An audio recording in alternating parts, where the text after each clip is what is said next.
G'day farmers, it's April 25th. We finally got a bar. We're running over here in northeast Iowa, just on the northern half of Benton County, putting on Anhydrous. There's nitro alert. We're running Raven 440, putting down 165 units. Got a CFM 750 from Case, auto steer bracket. We're putting down 165 units of nitrogen. We're relying on about 10 units from the bean ground coming in, and then we put down the dry also. We usually do, what we try and shoot for is a total of 200 to 210 units. We got about, probably a 65, 60 CSR crop ground.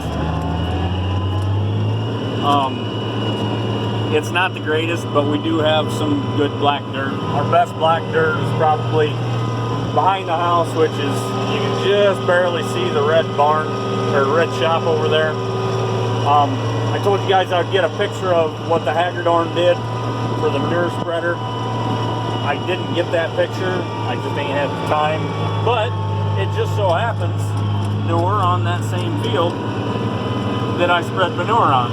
So we're going to get a little bit of nitrogen use out of the manure, and right there's the end result of the Hagridorn.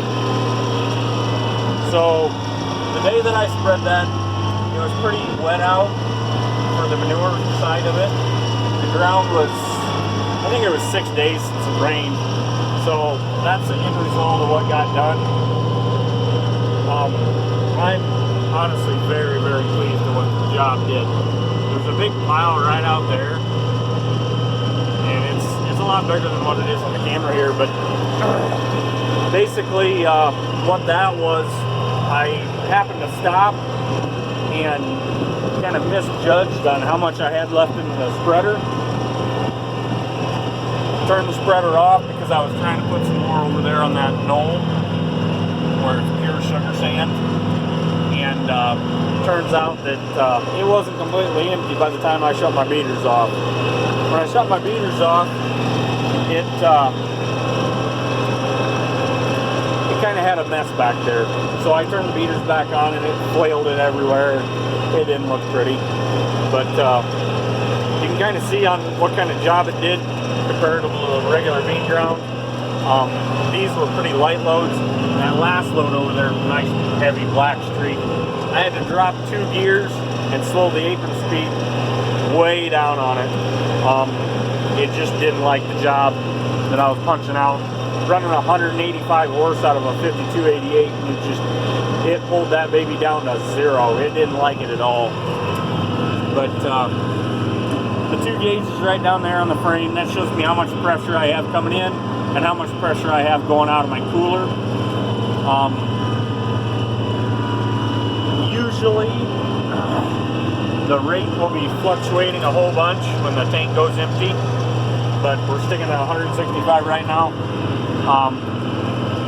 The gauges back there just go wild on what it's running for rate, and usually it'll happen initially on the uphill side. So as we're going up a hill, this is a small hill right here, there's a valley right through there, so we got a slight hill coming up through here, and then gauges just, they'll just plummet down, and they'll hammer down to the low side and then go to 0. My landlord brought my auger over. Apparently he thought I needed it here instead of over where I rent the bins at.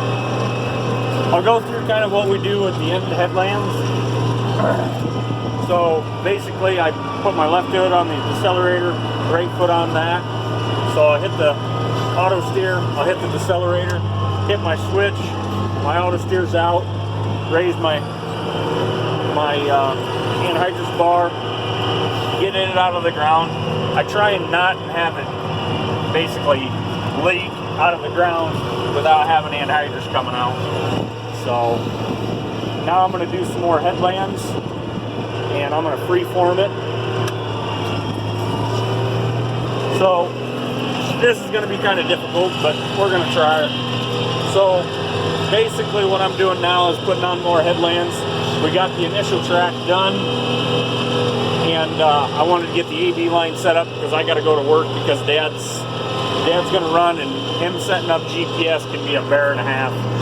So what I'm doing now is putting on more headlands, and I missed a little bit back there, but putting on more headlands and trying to get it laid out so that way when Dad comes in, he can just go to work and go back and forth, no big deal. So try and stay 30 inches apart. I'm doing my best, and everybody in the county is going to see it because I'm right next to the road, because I got a nice big gap right there. My gosh. So my GPS ain't even turned on.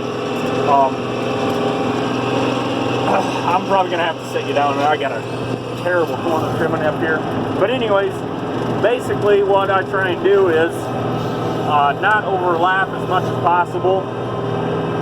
And when I do overlap, I'll shut the anhydrous off, as I did right here.